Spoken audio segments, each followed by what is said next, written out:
Okay, We're but allowed here to film in public. public. Okay. Yeah, you cannot The move law. us on, okay? Yeah. You're breaking the law right now. Thank you. Okay, bye. Pasukan Pengamanan Presiden Republik Indonesia atau Paspampres mendapat teguran dari awak media saat menjalankan tugas pengamanan dalam rangkaian kunjungan kenegaraan di Inggris beberapa waktu lalu. Peristiwa ini terjadi ketika Paspampres melakukan prosedur clearance di area yang akan dilalui kendaraan kepresidenan. Langkah tersebut merupakan bagian dari standar pengamanan dalam setiap pergerakan kepala negara. Namun, sejumlah awak media setempat memprotes pembatasan ruang peliputan dan pengambilan gambar yang dinilai menghambat kerja jurnalistik. Beberapa jurnalis mengatakan bahwa mereka berada di area publik dan tidak ada larangan untuk mengambil gambar. Okay, We're but allowed here to film in public. public. Yeah, you cannot The move law. us on, okay? Yeah. You're breaking the law right now.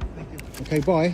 Setelah terjadi perdebatan singkat, anggota Paspampres tersebut akhirnya memilih untuk mengalah dan membuka kembali ruang bagi media. Momen tersebut terekam kamera dan diunggah ke media sosial Instagram akun @voktis.id. Diketahui Presiden Republik Indonesia Prabowo Subianto tiba di Bandar Udara London Stansted, Inggris pada Minggu 18 Januari 2026. Kunjungan kerja ini dilakukan dalam rangka memperkuat hubungan bilateral serta kemitraan strategis antara Indonesia dan Inggris. Where are you from? Philippines. Philippines. I'm sorry. Okay.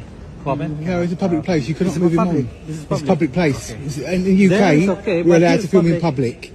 Okay. Yeah, you cannot The move law. us on, okay? Yeah. You're breaking the law right now. Thank you. Okay, bye. Download Tribun X sekarang. Menghadirkan lokal menjadi Indonesia.